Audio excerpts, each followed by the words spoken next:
It's Off the Top Sports Talk.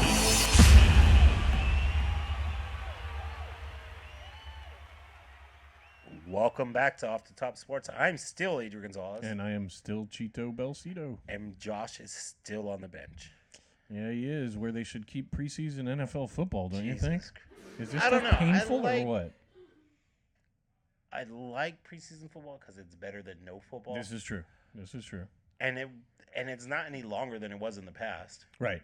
But what I think it is now is that there's so much media attention to it now that these guys are going crazy. And money.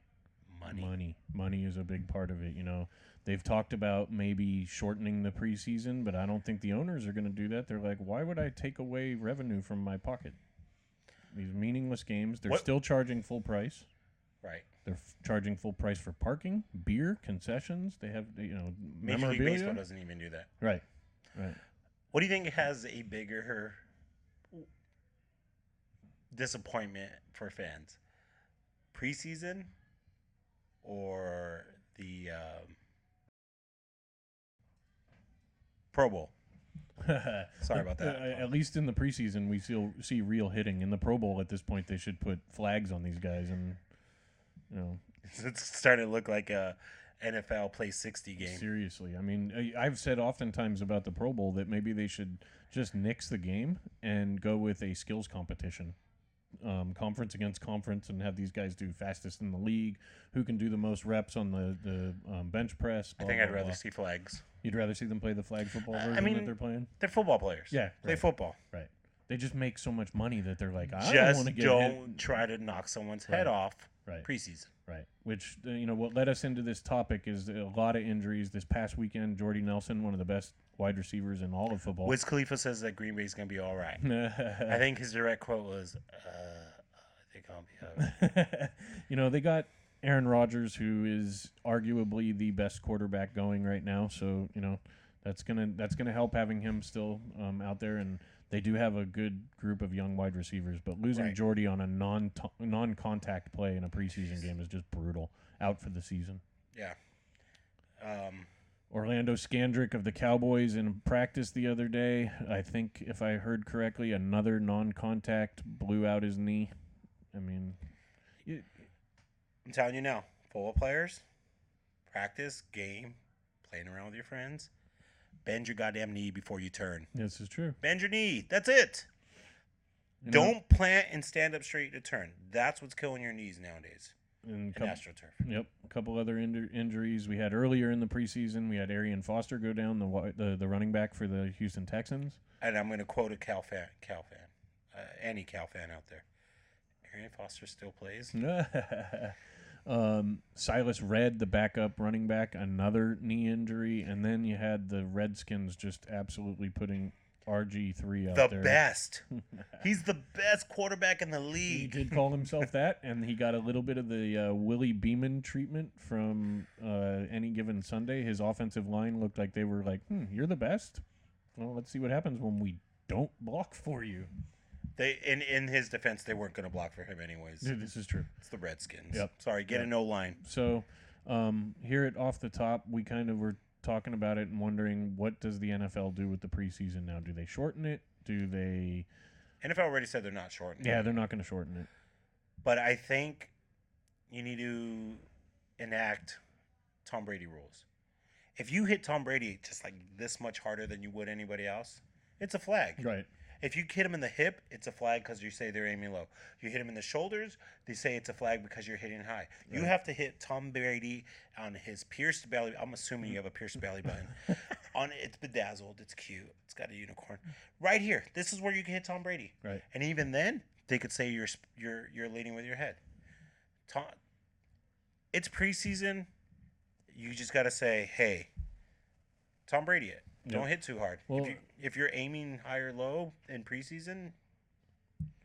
I had a talk with a buddy over the weekend at a barbecue. We were talking about this and wondering about maybe they need to scale back. You got some teams that are playing their full complement of players, and you got some teams that are holding guys back. Now you run into you got a guy out there that's trying to make the team, and he's playing with the ones against somebody's ones, and he's trying to make the team and make a name for himself and make a big hit, and he hits somebody. I've got the solution. You make your cuts earlier. Could be. That's it. And then deal with the aftermath. You're playing with men's emotions, players' emotions, because God knows we're gonna have a lady in the NFL one day. That would be awesome. She'll probably be our girl of the week. She'll be smoking hot. You have these guys who think I still have a chance to make this team. Right. I'm gonna go as hard as I can. Right. Because right now NFL's at what, 73, something like that. They're at 75 and they're dropping down to 53 next week. Right. There's like 18 guys that think I still have a chance. I think you bring up a big part of the puzzle there too. Is maybe you expand the rosters going into the regular season. Or expand the rosters going into the regular season. Right, because then you're not. You got more guys available. You're not running these guys out there during the preseason as much. I don't know. Injuries are going to happen, though. Let's be honest, too. Right. Injury. You get a non-contact ACL. You're definitely going. That's going to go out at some point, whether it was a preseason game or game 4 during the season. Bend your knees. So today we had an interesting one in San Francisco with the 49ers. Ray McDonald, who's already off the team, was escorted off the team during the off season for too much involvement with the police. Yeah. He was indicted on rape charges, and the Niners' Ahmad Brooks today was charged with misdemeanor sexual battery in a similar case with Ray McDonald. Chris Carter was right. You find a fall guy? Just don't hang out with knuckleheads. Yeah, that's it. I mean, that seems to be the theme of our show right now. People doing dumb stuff that know better. They should know better. Here's the thing. I always, when I see these things on TV, I just look at it and go, really, dude? You are a super athlete. Right. Big man on campus everywhere you've been, and you can't go the route of meeting a woman, taking her out, blah, blah, blah. You go to the... Frankly, I'm surprised they didn't get busted earlier. Yeah. I mean, if you're going to be that much of a knucklehead, and you're in college, at least in college you have the excuse of, well, like, I'm pretty new to this. Right. So it's just, and you bring up another good point there too. It's like with this stuff, guys don't get caught the first time they pull stuff like this. Yeah. And if they do, they're the ones who are crying, or they're the fall guy. Or they're the fall guy. So Florida State should teach a class on how to get a fall guy. Hey, now I'm a Florida State fan.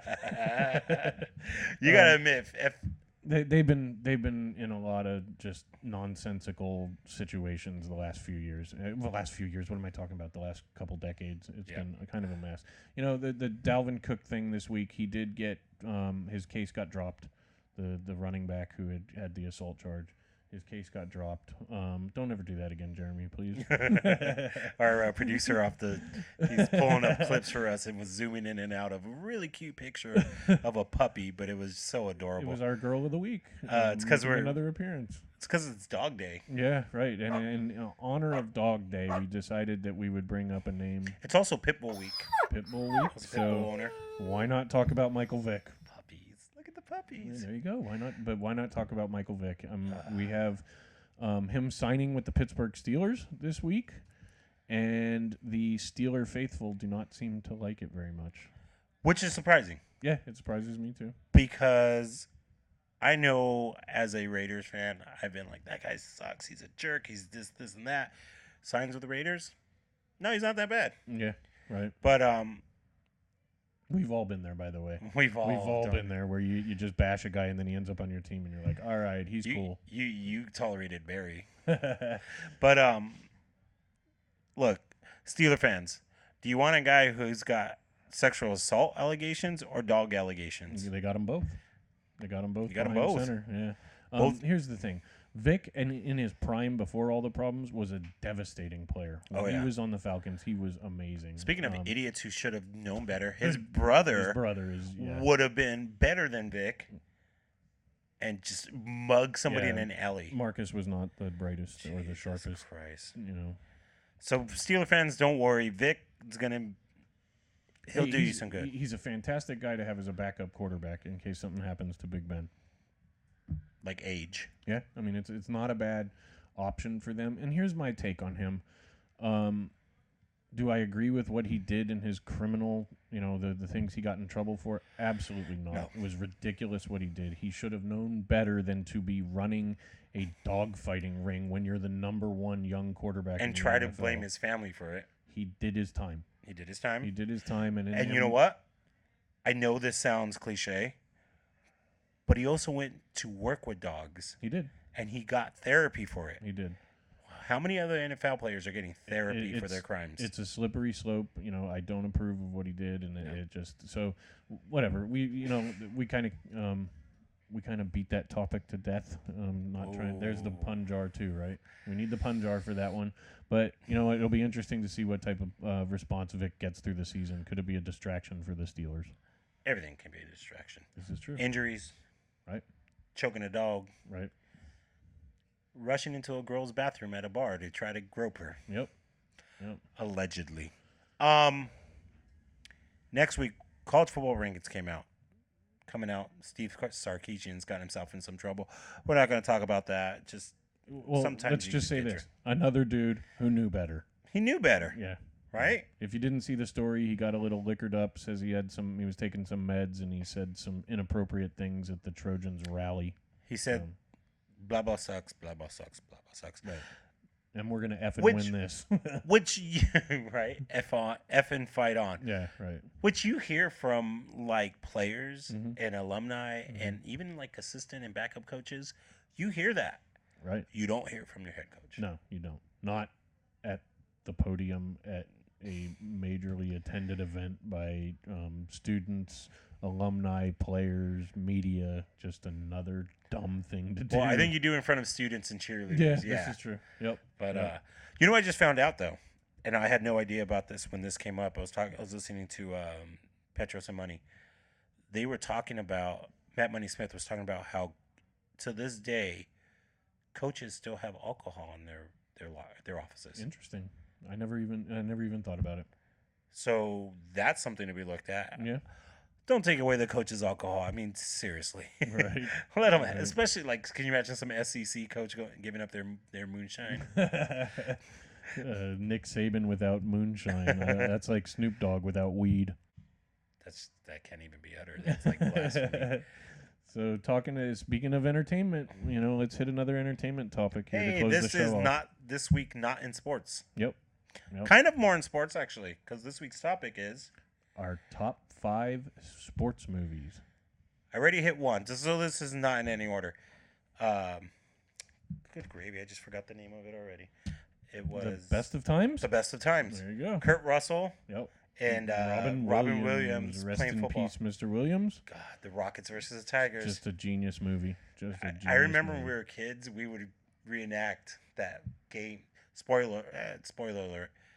But okay, you had a chance to turn it off. I'll tell you. I'll give you a thumbs up when I turn the sound back on. But when he makes that catch at the end, he's fumbling it in the air. We would do that as kids on purpose. Nice. Like, I can't catch it. Oh, nice. Look, I caught it. Touchdown. Nice. So number 5 on my list is Any Given Sunday. Oh, you just stole one of mine. That's a good one. Love that movie. Love that movie. Love the... Which one, though? The behind the scenes of what looks like modern day NFL football. Pacino as the coach is just classic. Any Given Sunday. I was thinking of The Longest Yard. Oh, okay. Sorry about that. Yeah, Any Given Sunday. That's a good one. Yeah, Jamie Foxx as the quarterback. LT, Lawrence Taylor as Shark LeVay. It's just a great movie. That's a great name, by the way, Shark LeVay. Playing for Can the I Sharks? just go as like the big LeVay now instead of the big A? Right. Don't drop me, fellas. I'm worth $1 million. That scene when he gets to his bonus for making the tackle. Just a great scene. Love that movie. Longest Yard. There you go. Both of them. Both of them are fantastic. Yep. So number 4 on my list, Tin Cup. You just stole another one from my... Anything with Cheech in it as the caddy that's just full of one-liners. Another classic. Caddyshack.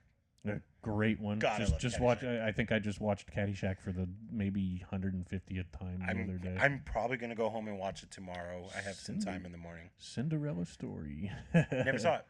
No, that's it. That's the quote when he's hitting the flowers, when Bill Murray's hitting the flowers. Yeah, That's a classic. Sorry about that. Classic. So then my third is a basketball movie called Blue Chips. Ooh, With Shaq. I'm going sport for you on this one. With Shaq and Penny and Nick Nolte as the Bobby Knight type coach. Just another classic. You would think I was going to say Hoosiers because that's a really good one. That's got to be in. Yeah, that's a really good one too. It's Basketball Diaries. Oh, good one. Dude. Good one. That's a deep movie. That's a dark movie, and it makes you want to shower afterwards and not even shake a man's hand. Yeah, But it's Leonardo DiCaprio as a crackhead. Wahlberg is in there. Dude, that's the movie Leonardo should have got the Oscar for. Yeah, that was a great movie. I mean, just watching him go through the transformation of what addicts go through. It was that's a rough movie. Yeah. My number 2 is Major League. Yes. Just a bit outside. Love that movie. That's one of those that if I catch it on TV, I'm done. Yeah. I'm there for the I'm duration. late to a wedding if that's on. For the love of the game. That's a great movie too, and you get some. Or Major League, I don't know. For the love of the game, are we talking about Vin Scully calling the? That gives it a little bit extra bonus, but we're talking also. God, why can't I remember his name? Kevin Costner. Kevin Costner. Kelly Preston. But Kevin Costner went to my high school. Nice. And he's counselor for. Oh man. Kevin. Do you get some sort of birthright there? Does he God, have no. you in the will? You know what's cool though? We're gonna be wrapping it up soon after. Yep. But my friend who I went to college with or high school with, and I think he went to Cal State Fullerton as well, on the premiere of for the Field of Dreams, they use a Villa Park yearbook. Nice. His mom was really good friends with Kevin, and she took the Villa Park yearbook and was like showing everyone in the theater. Very cool. And then she was showing him like, look this is his signature. Nice. I think it said like KIT Kev or whatever. Have a rad summer.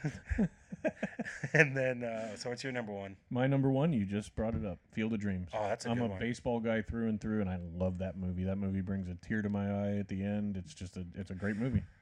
I've got like 3 that I've been throwing back and forth. 2 of them are Rocky movies, Rocky 1 and Rocky 4. Hey, you know what? That's a great point. Rocky's got to be in there somewhere. Dude, I just thought of one right now, but I don't. I am a huge fan of Rocky 2. That is my I do favorite love one Rocky of the 2, series. But like as far as like favorites, 1 and 4. Mm-hmm. What's that Tom Cruise movie where he's racing? That's not on my list, but it's Days a good of Thunder. Days of Thunder. Yes. Yep. And then, but number 1 would have to be Sandlot. Sandlot. That's a great call. That's a great call. It's got to be Sandlot. And you just brought another one up that Wendy Peppercorn's a Dodger fan, by the way. And another movie that I forgot about is Little Giants. Oh, Jesus.